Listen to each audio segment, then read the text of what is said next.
Tengan todos ustedes un buen día.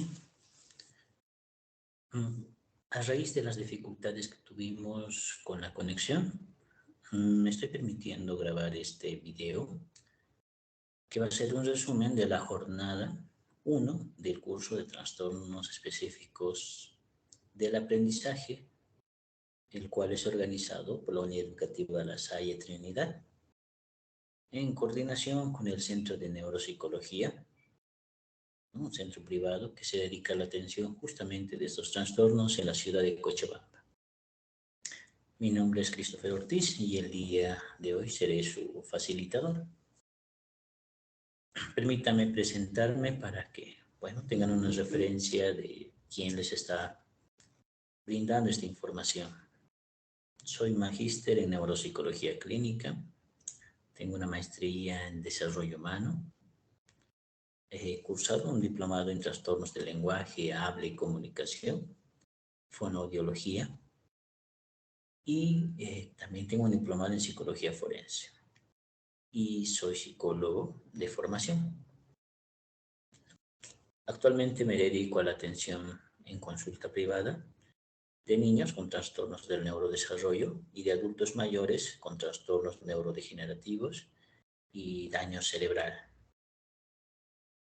Para mí va a ser un gusto compartir esta información. En esta ocasión haremos un resumen de todo lo que vimos en la jornada 1 de este curso, que por algunas dificultades técnicas se fueron interrumpiendo. Pero para evitar y saltar esta dificultad, vamos a hacer este resumen. Los objetivos que perseguimos con esta primera parte del curso es comprender el desarrollo cerebral en las niñas y los niños, analizar el concepto de aprendizaje desde las neurociencias, comprender, analizar el funcionamiento cerebral durante el aprendizaje de las matemáticas, la lectura y la escritura, y describir los indicadores que nos pueden ayudar a identificar niños o niñas con posibles trastornos específicos del aprendizaje. De esto va a salir una serie de orientaciones que nos va a permitir hacer modificaciones en nuestra aula, en nuestro espacio educativo, para facilitar el aprendizaje de niños que presenten estos trastornos. Vamos a abordar estos trastornos desde la neuropsicología infantil, la cual es parte de la neuropsicología que a su vez pertenece a un conjunto de neurociencias conductuales. Estudiamos el sistema nervioso central y el comportamiento. Y en particular, en este caso, nos interesa estudiar los daños que se han podido producir en el encéfalo de los niños durante los primeros meses de desarrollo o durante el primer año de vida. Vamos a ir estudiando cómo se manifiestan estas alteraciones en ellos.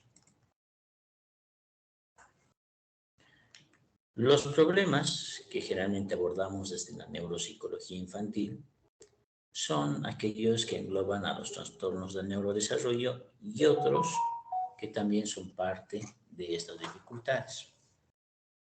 Entre estos trastornos se encuentran los trastornos específicos del aprendizaje, los trastornos del lenguaje. Entre estos se encuentran las dificultades vinculadas a la fluidez o tartamudez, la demora del desarrollo de este lenguaje y otros. La discapacidad intelectual, los trastornos por déficit de atención e hiperactividad, el trastorno del espectro autista, son los que son parte de los trastornos del neurodesarrollo. Otros que no son partes de este grupo, pero que también involucra la neuropsicología infantil, es el traumatismo craneoencefálico, la epilepsia y bajo peso al nacer. Vamos a abordar los primeros 5 trastornos en este curso y vamos a hacer mucho énfasis en el primero.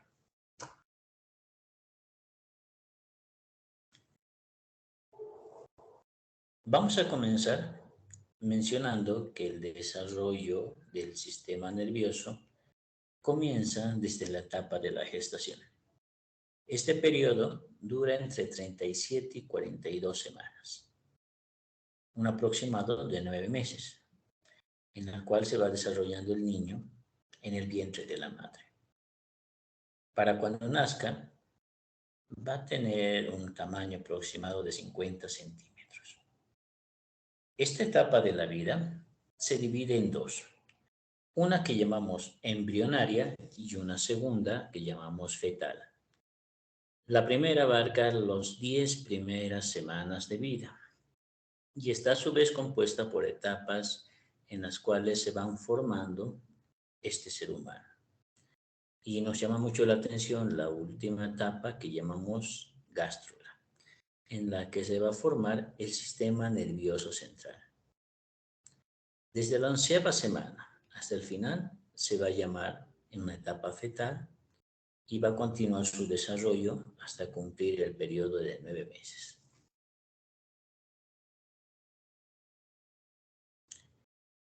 Este periodo va a estar a su vez dividido en 4 procesos que llamamos neurogénesis, es decir, origen o desarrollo del sistema nervioso. Y estas 4 etapas son la proliferación, la migración, la diferenciación y la muerte programada.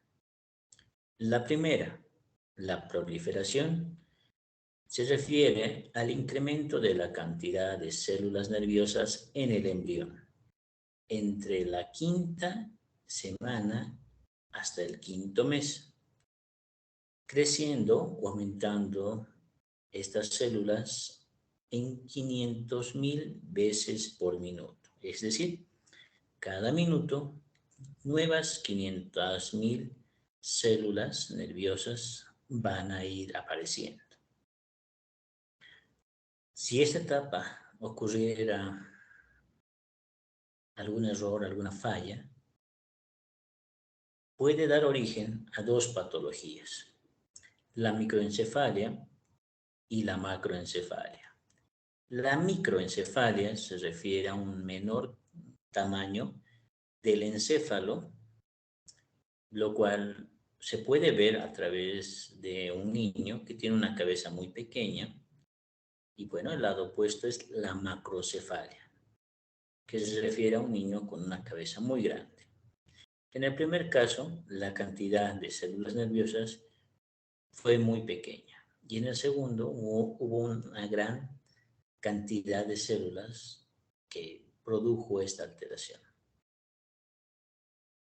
La migración, la segunda etapa, tiene lugar a partir del 6º mes. Y es cuando estas células nerviosas que se fueron multiplicando ahora tienen que hacer un viaje a su lugar definitivo donde van a convertirse junto con otras en estructuras del encéfalo. Esto se da a través de un proceso que se llama quimiotropismo, es decir, que las primeras células nerviosas que marchan hacia su lugar definitivo van a dejar un rastro químico que van a utilizar el resto para seguirlas e ir formando.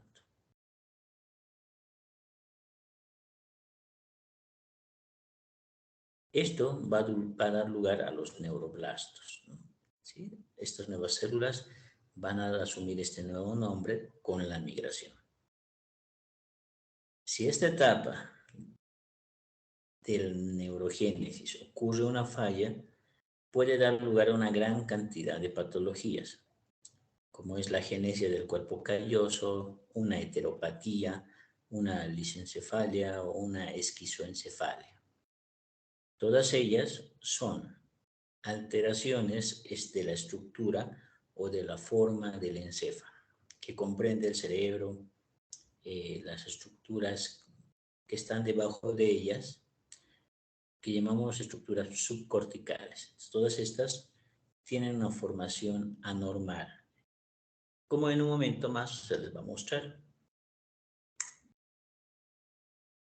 La tercera etapa se llama diferenciación, en la que los neuroblastos, una vez ya en sus lugares definitivos, comienzan a cambiar de forma y comienzan a crearse las sinapsis. Es decir, estas se comienzan a comunicar con otras y forman redes de neuronas que ahora van a conformar estructuras.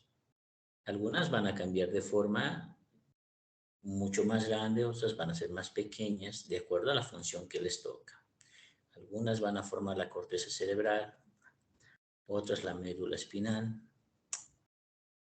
el cerebelo, el tálamo y así. Y por la función que cumple, van a tener una nueva forma. La cuarta etapa, que además que se repite durante la vida adulta, es la muerte programada. En esta etapa, entre el 20 y el 80% de las células que ya se han conformado, que tienen una forma, van a llegar a morir, ya que es una etapa en la cual se trata de eliminar las células nerviosas que no tienen una función. Por lo tanto, generan un gasto energético al cuerpo. Para reducir este gasto energético y hacer más óptimo su funcionamiento, estas van a morir. Este proceso se va a ir repitiendo a lo largo de nuestra vida infantil, adulta, incluso la vejez, donde las células que no son utilizadas mueren. Esto no debe preocuparnos, ya que al morir tenemos una cantidad importante de células que no hemos ni siquiera utilizado, pero que están ahí. Por lo tanto, se garantiza la mayor cantidad de estas.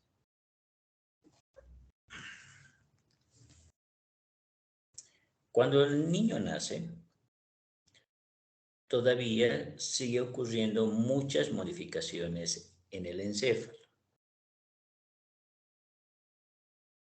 Cuando este niño nace, tiene un peso promedio de 3,5 kilos. De este peso, de este nuevo ser humano que ha nacido, 335 gramos es el peso del encéfalo, lo cual involucra el cerebro, el tronco encefálico y el cerebelo. A medida que el niño va creciendo, el cerebro va aumentando de tamaño y también de peso, llegando a pesar 1.350 gramos aproximadamente y pasando de un tamaño de 34 centímetros de perímetro a uno de 55. Hay un cambio estructural en el cerebro del niño durante los primeros años de vida, donde hay un aumento de más de 10 veces de cuando nació y hay un importante aumento del tamaño. Además de eso, el metabolismo del niño en el cerebro hace que consuma el 60% de oxígeno. Del 100% de oxígeno que un niño consume, más de la mitad, el 60%, lo consume el cerebro. A medida que vamos creciendo y nos vamos haciendo más adultos, este porcentaje se va reduciendo hasta en un 18 o 20%. Los adultos ya consumen menos de lo que consumía un niño oxígeno en el cerebro. ¿Y esto por qué?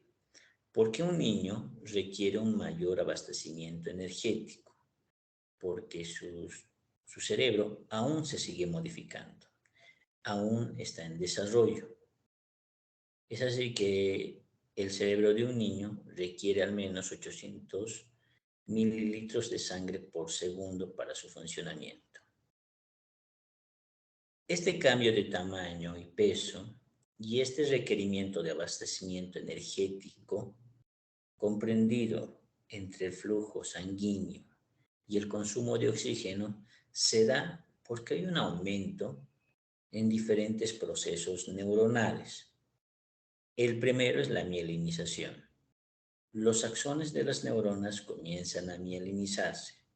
Al mielinizarse estas regiones de las neuronas, la información es mucho más rápida en el niño. La información viaja más rápido. Mayor cantidad de mielina, mayor velocidad en el cerebro. Es decir, puede memorizar mayor información y más rápido y puede recordar mayor información y también más rápido. Las primeras áreas en mielinizarse son las áreas motoras y sensitivas. Es así que los niños primero comienzan con actividades motoras y comienzan a percibir cada vez con mayor precisión el ambiente.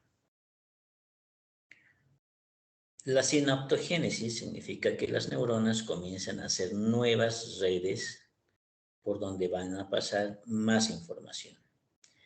Y esta sinaptogénesis aumenta en la medida que el niño aprende más. Las neuronas, aún después del nacimiento, siguen modificando su tamaño, en este caso haciéndose cada vez más grandes para poder responder a una mayor demanda cognitiva. Estos tres procesos, la mielinización, la sinaptogénesis y el incremento de tamaño de las neuronas, hacen que el niño consuma más oxígeno y mayor abastecimiento de sangre, lo cual en la conducta del niño se refleja a través de un mayor consumo de alimentos en periodos más cortos, a diferencia del adulto. Consumen más agua porque requieren más energía. Y también esto se traduce en un mayor crecimiento del cerebro y de su tamaño. Bien, ahora lo que vamos a analizar son algunos trastornos, nada más a modo de ejemplo, de los trastornos del sistema nervioso, de su desarrollo. Cuando comenzamos este curso, les había comentado que la neurogénesis tenía 4 etapas: la proliferación, la migración, la diferenciación y la muerte programada. La segunda, la migración, es donde se van a producir la mayor cantidad de alteraciones en la formación del encéfalo. Esto puede suceder por múltiples causas. Hay factores genéticos, factores de agentes químicos, la exposición a toxinas, como por ejemplo las aguas residuales, el humo del tabaco, como por ejemplo también están las aguas de alcantarillado, las pinturas que se utilizan generalmente con plomo, la exposición a pescados y mariscos crudos, son los agentes químicos que pueden afectar. Los factores emocionales de la mamá, generalmente vinculados a estados depresivos, también pueden alterar. El consumo de drogas, el consumo de alcohol, ¿no? Los factores nutricionales, ¿no? Es el hecho de que la mamá no consuma los alimentos que debe consumir. Están entre los factores que podrían favorecer. Ninguna de ellas es la causa en específico, sino todos contribuyen a que estos trastornos puedan aparecer. Uno de los más frecuentes es la hidrocefalia, que se refiere a un mayor aumento de la cantidad de líquido cefalorraquídeo, y esto da como presencia de trastornos motores, sensoriales y discapacidad intelectual grave. Es decir, los trastornos que vamos a ver a continuación se ven en niños o niñas que se encuentran postradas en una silla de ruedas, en el mejor de los casos, que no pueden mover sus piernas, sus brazos, que si hacen algún movimiento es bastante torpe, que incluso tienen dificultades para comer, ya que los músculos de la cara han perdido, o bueno, no han desarrollado la fuerza suficiente, El lenguaje se encuentra incomprensible, aunque hagan sonidos, no las podemos entender, y su capacidad de razonamiento, pensamiento y funcionamiento cognitivo se encuentran limitados. Estas personas sufren generalmente alguna de estas alteraciones. El primero, la hidrocefalia. También está la microcefalia, que les habíamos comentado que eran unos trastornos por la proliferación, y la macrocefalia, ambas relacionadas con discapacidad intelectual. Y la microcefalia comprende además trastornos motores del habla, es decir, tiene dificultades para hablar, dificultades para moverse. Y la macrocefalia también está asociada a cuadros de epilepsia. Esto lo voy a comentar rápido, ya que lo vimos, pero bueno. Hay diferentes alteraciones que hacen que la forma del cerebro, ¿sí?, sea muy diferente a lo que es normal, lo cual está ahora representado en este dibujo, bueno, mejor dicho, en esta tomografía, donde puedes ver unos ventrículos normales, son estos, donde se encuentra el líquido cefalorraquídeo, y donde puedes ver que las fisuras que forman estos pliegos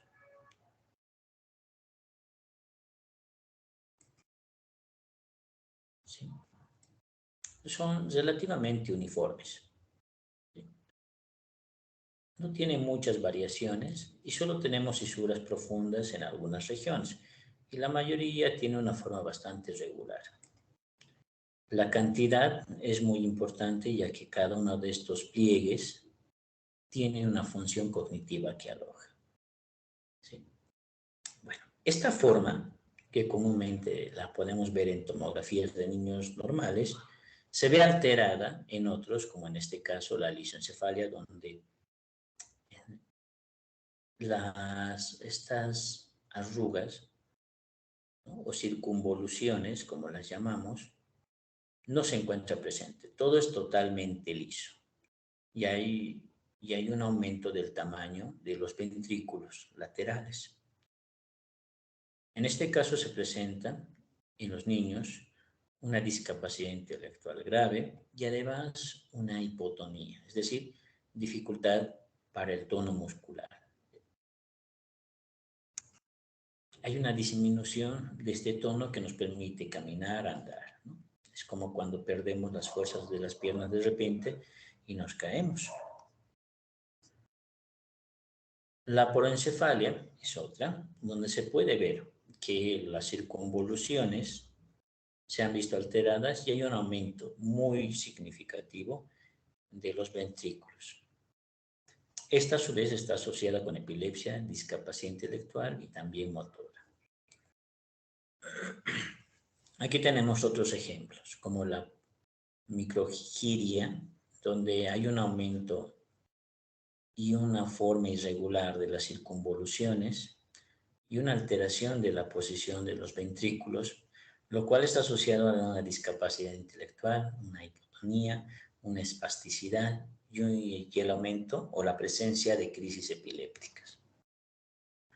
Las heteropatías, a su vez, son otras alteraciones donde hay una forma irregular, otra vez de las circunvoluciones, y un aumento significativo del tamaño de los ventrículos laterales. Si nos estamos refiriendo a estas zonas, ¿no? Como pueden ver, es muy grande. El aumento de estos ventrículos generalmente se ve en adultos mayores, ¿no?, muy envejecidos, pero en este caso son de niños. Esta patología está asociada a crisis epilépticas y son muy resistentes al tratamiento farmacológico. Aquí tenemos otro más, como por ejemplo la taquigiria, donde hay circunvoluciones muy grandes, fuera de lo normal, Y esta está asociada, por ejemplo, a discapacidad intelectual, hipotonía y crisis epilépticas. Un caso bastante interesante es la genesia del cuerpo calloso, que es esta estructura en la cual se pierde. El niño nace sin esta estructura. Esta estructura sirve para comunicar a ambos hemisferios cerebrales, izquierdo y derecho, y sirve para coordinar múltiples actividades, ya que los dos hemisferios están activos. Y este es el medio de comunicación. Al no estar presente se da discapacidad intelectual y crisis epilépticas. Entonces, como podrás ver, para que un niño presente discapacidad intelectual y crisis epilépticas, hay una gran cantidad de patologías que están asociadas a ellas. Y estas pueden deberse a múltiples factores, entre genéticos y ambientales, que podrían haber causado cualquiera de estas alteraciones, que generalmente se dan durante el 6º mes de desarrollo del feto en el vientre de la madre.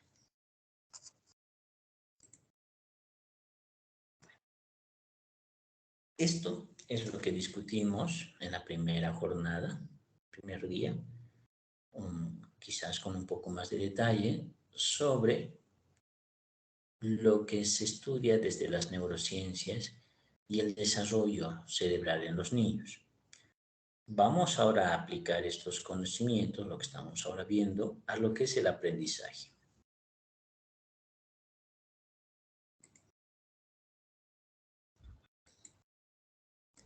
El aprendizaje, desde las neurociencias, en este caso una de ellas es la neurociencia cognitiva, se puede entender como la modificación de las conexiones sinápticas producto de la experiencia y el ambiente. Para comprender este concepto, les invito a poder ver estos 2 videos que se encuentran en YouTube. Les voy a compartir estos además como enlaces a través del grupo que tiene la unidad educativa para que puedan apreciar. Y bueno, en la jornada 2 me gustaría que podamos discutir sobre ellos. Van a encontrar en este entonces información que va a volver más concreta esa definición. Me voy a permitir, sin embargo, poder hacer una explicación de esta. Las conexiones sinápticas son las uniones, o mejor dicho, las comunicaciones entre neuronas. De los millones de neuronas que tenemos, ellas están comunicadas a través de espacios que conectan a las neuronas a través de una estructura que ellos tienen que se llaman botones sinápticos o botones terminales. Las neuronas tienen diferentes partes. Entre ellas está el cuerpo, el axón y los botones terminales. En el cuerpo, del cuerpo nacen unas ramificaciones que llamamos dendritas. Las dendritas son como los sentidos por donde perciben la información. Y los botones terminales, que son otras prolongaciones que nacen del axón, son por donde envían la información. Se envía la información por los botones terminales y ellos los reciben por las dendritas del cuerpo. Estas no se encuentran unidas físicamente, sino que tienen espacios entre ellas y utilizan los neurotransmisores, que son sustancias químicas, físico-químicas, que son como los medios de comunicación. A través de estos neurotransmisores se va enviando información. Cuando estos neurotransmisores disminuyen o no están presentes, no se puede enviar el mensaje, por lo tanto no hay actividad neuronal. Cuando las personas aprenden, en este caso los niños, estas conexiones se van fortaleciendo. Y cuando aprenden cosas nuevas, las neuronas se ven obligadas a formar otras nuevas conexiones y así haciendo cada vez más amplia esta red. Imagínate una red de telarañas que cada vez se hace mucho más grande, mucho más conectada y compleja. A medida que el niño desarrolla, estas conexiones se vuelven más complejas. Y esto es gracias a esta experiencia que tienen en estos ambientes como la escuela. Dos procesos cognitivos que participan del aprendizaje es la atención y la memoria. Son los más importantes que van a permitir que se puedan dar estas modificaciones sinápticas. Estas modificaciones sinápticas después se traducen en conductas. Por ejemplo, un niño no sabe, ¿qué te digo?, formar palabras con unas determinadas sílabas. Tú generas un espacio como maestro y le enseñas. Al cabo de unos días, este aprendizaje ya se ha consolidado y ahora puede formar palabras con estas sílabas que tú le impides. Así como también el niño aprende a sumar, a restar. Esta habilidad que estaba ausente en un inicio y después está presente, te está diciendo que durante ese periodo de desarrollo, de aprendizaje, este niño ha tenido que hacer nuevas conexiones en su cerebro que ahora le permite realizar estas actividades. Un concepto muy vinculado al aprendizaje es la neuroplasticidad.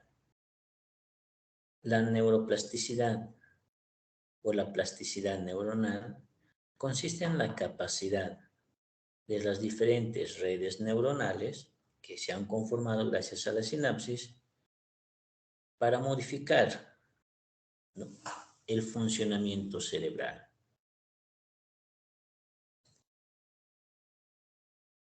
Tenemos niños que tienen dificultades en la lectura, escritura y en el cálculo, y a veces presentan varios de estos problemas. En ocasiones, estos niños presentan otros problemas como el lenguaje, tienen dificultades para hablar, y podríamos ir mencionando una serie más. Estos niños, al verse enfrentados ante nuevas situaciones que les es difícil, comienzan a buscar estrategias y formas de superar estos problemas. Y el cerebro contribuye a que estos niños puedan aprender nuevas técnicas o estrategias para poder realizar las actividades que la escuela les pide, que el entorno les exige. El cerebro entonces hace modificaciones, hace nuevas conexiones, fortalece otras para que esto se pueda llevar a cabo. Por ejemplo, hay niños que tienen dislexia. Esta dificultad para la lectura les impide leer términos largos, ¿sí?, y les dificulta mucho comprender lo que están leyendo. Sin embargo, cuando escuchan la lectura sin verse en la obligación de leer, aprenden mucho mejor. Y de esto ellos se dan cuenta. Entonces buscan nuevas herramientas que puedan compensar estas fallas. Comienzan a aprender a utilizar herramientas o hacer diferentes técnicas que les evite en lo posible la lectura, pero que les permite el acceso al aprendizaje utilizando nuevas herramientas, compensando estas fallas que ellos perciben. De la misma manera, hay niños que tienen dificultades, por ejemplo, para el conteo de números y utilizan dedos, utilizan otros objetos como maíz, tapitas, para realizar estos ejercicios. Ellos son conscientes de sus fallas y que estas habilidades aún no se han consolidado. Sin embargo, el cerebro y ellos mismos se dan cuenta de que pueden construir mecanismos alternativos o compensatorios para que puedan continuar aprendiendo.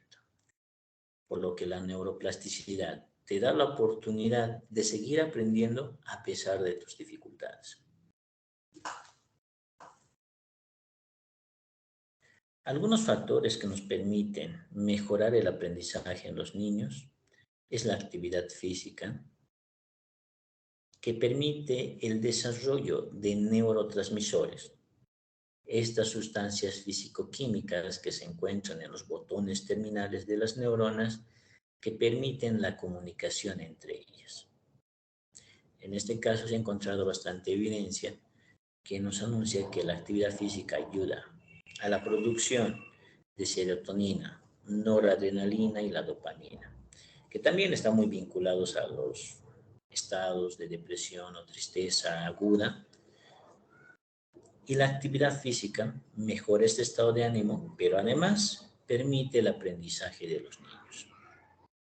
Los descansos activos entre medio de periodos de estudio ayudan bastante a la recarga de circuitos cerebrales y además dan un espacio de tiempo para la consolidación o el almacenamiento de la información en memoria.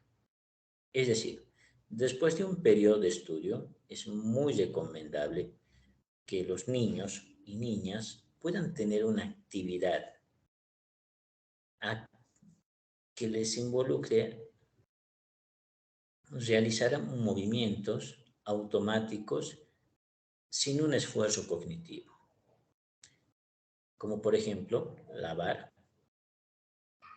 limpiar, barrer o caminar.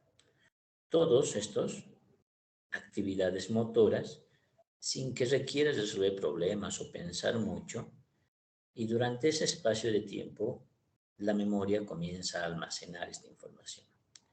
Una vez que este espacio ha terminado, y esto nos damos cuenta en la medida que queremos volver a nuestra actividad de aprendizaje, estamos listos para emprender nuevamente nuevos contenidos de aprendizaje.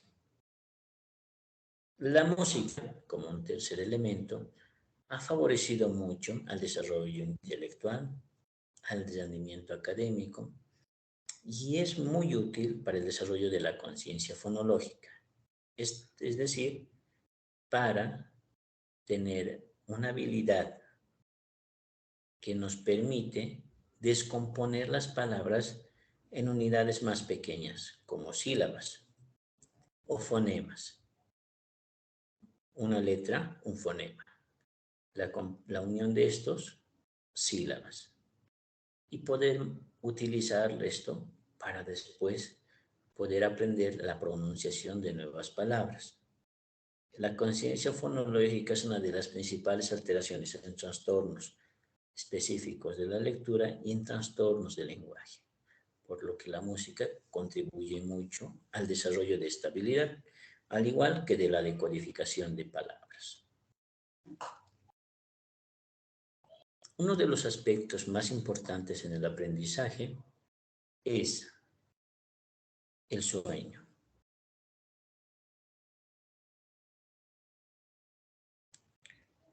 El sueño es un proceso en el cual los niños, bueno, y también todas las personas, consolidamos o almacenamos la información que obtenemos en el día en este periodo de sueño durante la noche. Un ciclo de sueño normal dura entre aproximadamente 1 hora, en la cual pasamos de sueños ligeros a sueños más profundos. Y nuevamente volvemos a un sueño ligero y después profundo. Repetimos este ciclo de sueños donde hay una modificación en la actividad del cerebro que involucra un aproximado de, aproximadamente como 8 o 10 ciclos de etapas del sueño. Durante este periodo, la información que obtuvimos por aprendizaje, los nuevos conocimientos se almacenan en la memoria a largo plazo, al igual que nuestras experiencias. Los episodios de nuestra vida durante ese día, vinculados a qué hicimos, si nos gustó, el vínculo que tuvimos con las personas. Esta información vinculada a nuestra a nuestras experiencias más que al conocimiento, también se almacena. Durante el día, entonces, tenemos dos informaciones, o al menos dos tipos de información. La experiencia de nuestro día y también la cantidad de conocimiento científico y académico que hemos obtenido o el desarrollo de habilidades específicas. Ambas cosas, ambos conocimientos son guardados en nuestra memoria a partir del sueño, por lo que reducir el tiempo de sueño, interrumpir el sueño,